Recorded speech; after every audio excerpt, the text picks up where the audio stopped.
I stand before you today, Ms. Martin, as a recovering governor, and a father of two boys who are now, one is out of college, one is actually over in New Delhi, India, working for a National Research Institute, and the other boy's down at William and Mary.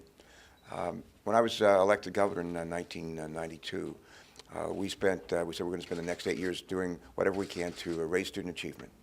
And we did a lot of good things. Delaware, we're very proud of our state and grateful to Secretary Duncan for his wonderful leadership. But Delaware's the race to the top competition finished in first place, in part for some of the great work that's done by our current governor, current administration, our state teachers association. I mean, it's just a lot of good partners. I've wrestled for a long time with what is the role of government with respect to education, whether it's state, local, or whether it's federal government. And Lincoln used to say the role of government is to do for the people what they cannot do for themselves.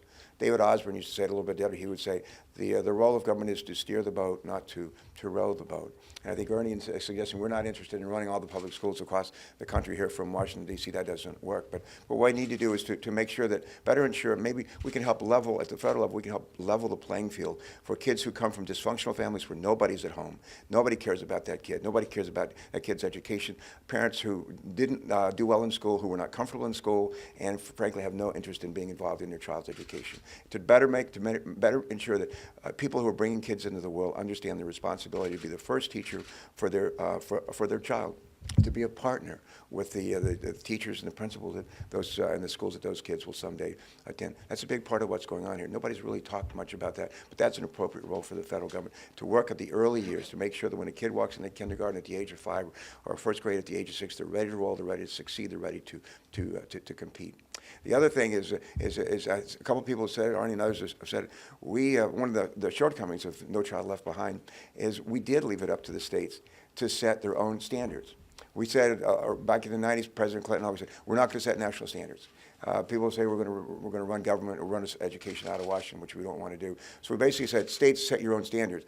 Measure progress toward those standards that you set. And guess what they did? Initially, they set their standards high. It was hard to make progress toward those standards. So they changed their standards. And they dumbed down the standards. They lowered them, or raced to the bottom. And part of what we set off, we can't do that. I'm really encouraged by the gathering around of common core standards, particularly for math, and rigorous standards, so we could actually measure with the right goal in mind. But this is not rocket science. This is not right. This is a lot of common sense, and a lot of people say, well, we've got to figure out what works and just do more of that. The National Governors Association has, and we have a former chairman here, immediate past chairman of the NGA, a role that I was pleased to hold once, where we actually have a Center for Best Practices within the NGA, and we worked real hard on an education Center for Best Practices so we could find out what's working. So we're not just like trying out what's not going to work, but we actually have an idea of what's working to raise student achievement. Let me close with this.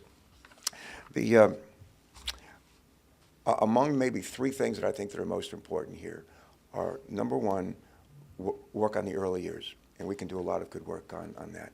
Number 2, making sure we have rigorous academic standards and encouraging schools to align their standards to what's going on in the classroom actually reflects the standards that have been set.